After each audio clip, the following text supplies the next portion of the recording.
love it. What up, y'all? How you doing, Light Page people? That's right. Hey. Happy Friday. It is Third Eye Chakra Friday. Gershom here, chilling with Trisha and Melanie of Too Self-Centered, and we got some fun stuff to chat about today, yeah? Yeah. We've been doing a theme, and we want to talk with Gershom about it, because he's all about these themes. So, I guess in light of Third Eye Friday, you know, that divine wisdom, you know, like that we connect to, you know, it's basically like it's our all knowing, our cosmic knowing, like it's almost like our touch from source. You know, we get lit up through our crown, and like it like illuminates our thought process. You know, it stimulates our pineal gland and what have you. It's also a place of getting to know you, getting to know the inside of yourself. You know, those dark corners of your brain that like you kind of forget about, where you can go in and you kind of do a little bit of cleanup and you know, just shed some light on things you didn't know about or discover about yourself, which kind of brings us into talking about the inner child at that place.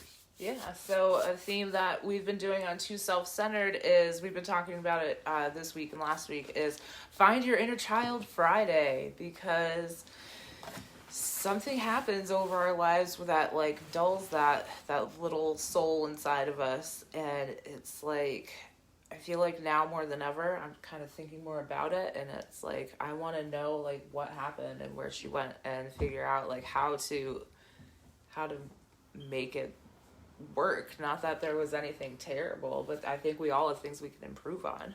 Mm-hmm. Yeah.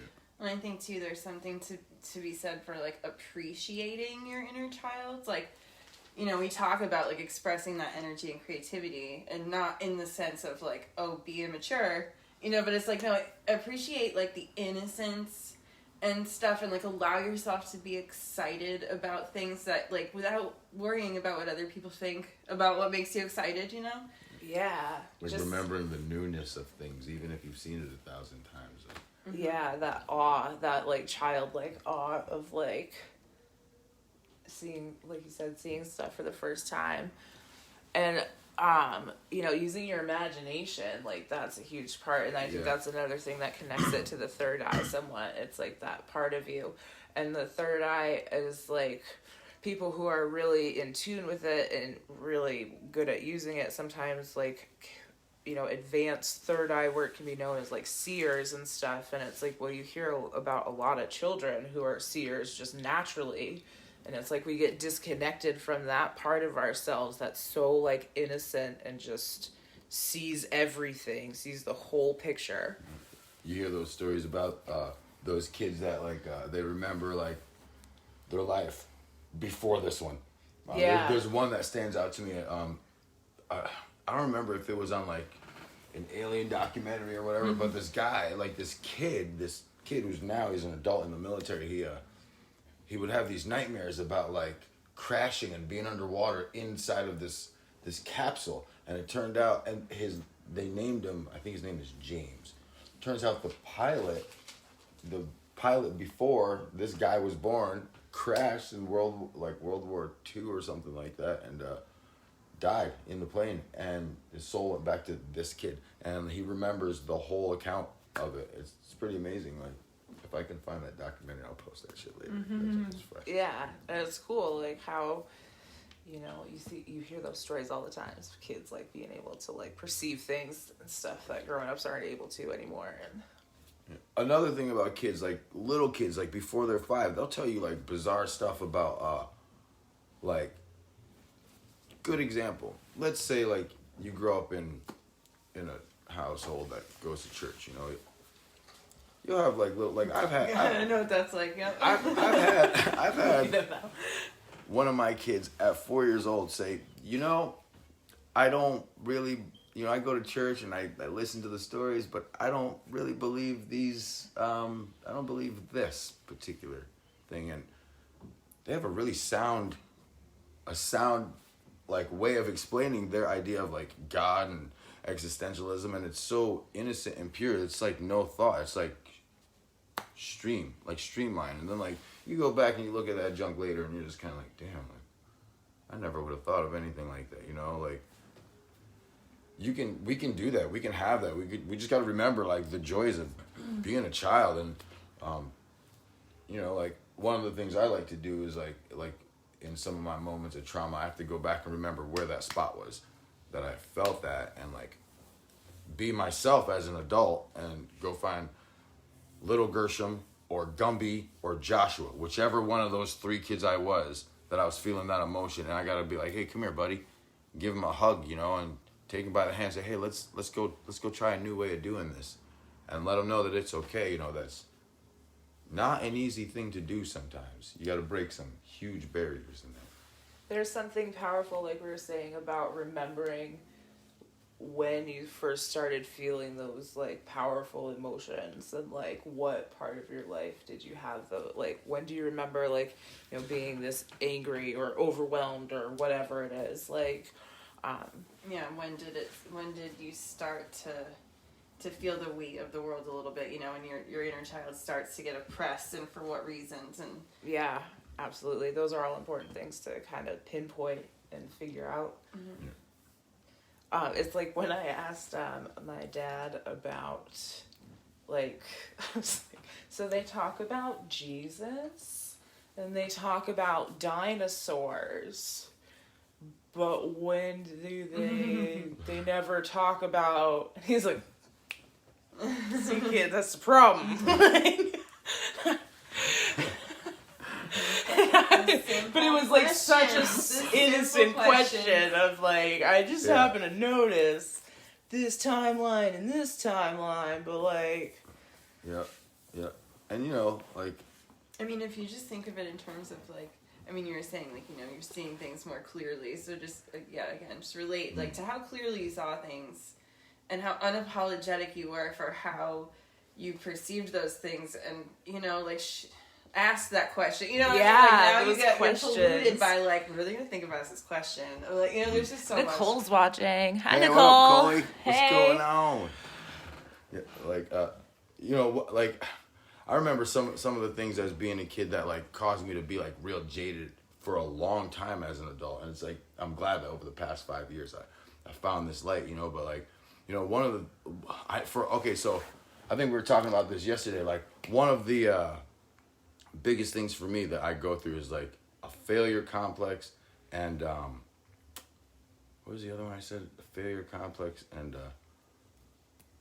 well, let's take the failure complex, because growing up, a lot of people like told me I was stupid. You know, I was in like all the remedial classes, you know, with all the handicapped kids and this, that, and the third. I actually had teachers tell me I wasn't gonna amount to things, and I had all these labels like put on me, you know, as a little kid. And like, you know what the coolest thing was? I was in 7th grade, and like this is when I realized, yo, there's something else. Like I think I'm way smarter than what these people are telling me. Here I am, this kid with ADHD and Tourette syndrome, twitching out in class, like looking at everything. Teacher's like, Gumby, what's on the board? Because Gumby was my nickname because I was a bendy little sucker, I tell you what. So like, I'm like, I don't know. What are you paying attention to? Like, what's going on? Like, what's so important? So they're like ragging on me. So I'm like, well, that person's twirling their hair. A cardinal just flew past the window. He's popping his gum. This dude's tapping a pencil. The answer's 47. Get out of my class. But the answer's right. How'd you show your work? I'm like, I don't know how I got the work, but that's the answer. I was right, but I got kicked out of class. And so that was one of those things that like was like a big hammer that made me think that I was stupid, you know, just because I thought in a different way. Well, and that was something too about like our generation, like a little bit prior to this one, and especially yours. Like ours was when it started getting a little softer, but it was like people didn't care about your inner child back then. It was like, shut the fuck up, it's what you're supposed to do right now. And if you didn't, then you were like the troublemaker, and you went to the small classroom with the other teacher. Like that's what that meant when I was a kid. Like if you were like back in the 80s, if you were a weird kid, that's just all there was to it. Like, we got nerds now, and nerds are the coolest thing. Back then, nerds were not okay. You had like dirty kids, the dirty kids were not okay. Sometimes I think they might not still be okay, but I guess they're okay in their own right. I recommend against the dirty thing. I mean, but some of the dirty kids really can't help it. I know, man. And that could be their issue, their trauma too. That eventually one day you see that dirty little ugly duckling, they come out looking like a bombshell. It's like, yo, whoa, I remember this girl in high school. She was pretty hurt. We used to call her sandwich warmer, and she came back after a summer and a year of not seeing her, and we didn't know who the hell she was because she was banging. I was like, is that so and so? Yeah, but is her teeth are fixed? She filled out. She's not so spaghetti anymore. And we were like, whoa, people change. And the fact of the matter is, I don't think childhood was easy for all of us, or any of us, or all of us, any of us. You know what I mean? I don't think it was cool. It probably even if it was cool. ideal, we all had those awkward moments of gosh, growing up, growing into your body and your body getting bigger and your feelings growing with them, and then having to do it around other people in the school setting that we had to do it in, there's something we can go back and reparent in there. Yeah. Oh yeah. Yep. And also with the views that our parents taught us and the views that they had that they brought us up with, they're far different than what we have now, and what we grew up into as adults and parents. Back in the day, I wasn't leaving the table until I ate my food, and if I didn't want it, I probably went to sleep at the table. That's just how it was. Back in the day, we get spanked. And spanking was definitely abuse back then, because where I grew up, we had to go pick our own switch and bring it to the abuser. And that was not fun. That just sucked. Some of y'all feel me. Some of y'all know about that. I'm kidding. But yes, so connecting with your inner child, connecting it to third eye, So how do you want to repair those things? You got to go back and sit with that for a minute, And see it for what it was. See it for what it was. Yeah. See what those mechanisms were that you developed to protect your inner child. Yeah, that was one of the things we were talking about and I learned about, is going back and giving thanks to those emotions that arose to protect you in a way. But now they don't serve you anymore, so you can kind of let go of them and say thank you. Aww. Yeah. Nicole, I love you. And I know Nicole stuff. I love that girl. Yeah. So yeah, what else did we have written down? Oh yeah, I was thinking about it's important to connect to your inner child, and everybody could benefit from doing it, because at that point in time we didn't have any prejudice or agendas, and nobody was we didn't have that what's in it for me complex yet. So it's if everybody took a moment to connect to that, it would be kind of a beautiful thing, and repair those broken pieces of ourselves that went awry and kind of took away from that inner child.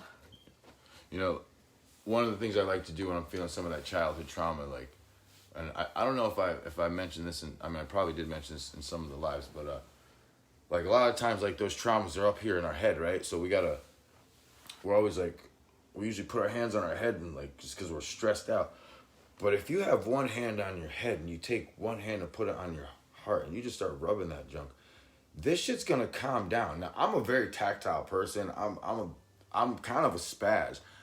When it comes to my emotion, it took me a long time to learn things, and I know for myself when I'm connecting my body sensations together, that life force, those important pieces.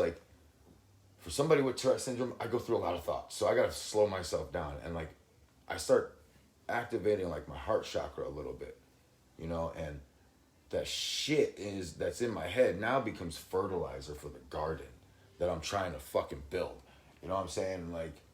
In a few months, I got some nice veggies that I produce, from all this shit. I'm okay, how do I sort this shit out? And it's not easy sorting it out in my brain, Yeah, that's the thing. It can be hard to sort that out, and I'm going to use this as the perfect moment to segue into our blog topic of the week. Yeah. So, if you follow us on Too Self-Centered at all, or if you want to, you should check us out. This week, our blog is all about the power of alone time, and having adequate alone time is really important, and it's a really good time to take advantage and heal that inner child and do some things to help connect with that inner child. So that's one of the things I like to use my alone time for, and it's something that you should check out this week if you are into that sort of thing.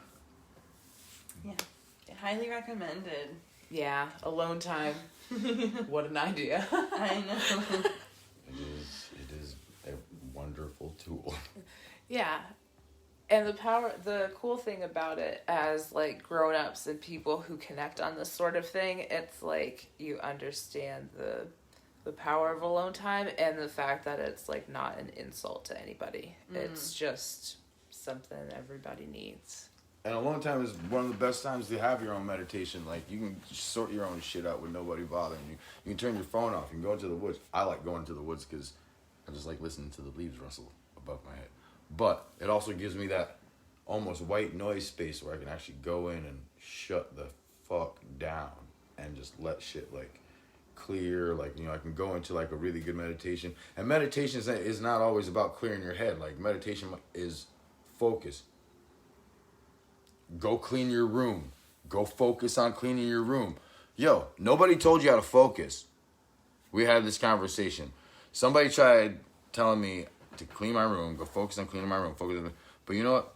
I didn't really know how to do that because I was going to take that shit out again. But what focus is if you're sitting there, it's not about clearing your mind. It's about being connected to the life force. Like they say, focus on your breathing. It's just remember that you're breathing. You're going to think about your lunch tomorrow. You're going to think about the shit that happened the other day. But, oh, wait a minute, I'm breathing right now. You take that breath and you keep going. Smell the cake, blow out the cake. Yeah. Smelling the cake. You know? I think it's good stuff. I like that. I think that's quite all right. You guys should definitely check us out. If you want to chat, hit each one of us up. We're all on Facebook here. Hit us up on the Light page. Check out these girls here, Too Self-Centered. They got a lot of good shit they're popping. You guys have a YouTube page too, right? We do have a YouTube channel, and the link is definitely in our description on our Facebook page, and there's videos there that can take you over there. We have our page is up to 84 likes, and I was kind of had this goal in mind to get to 100 by the end of September, which is my birthday. So if you have time, like, go over to our page and hit the like button, because it'll just make me happy, and you will have my eternal gratitude. I tell your friends. Tell your friends to tell their friends. And then they'll tell their friends. And their other friends. So yeah, let's grow this community, you guys. Love you guys.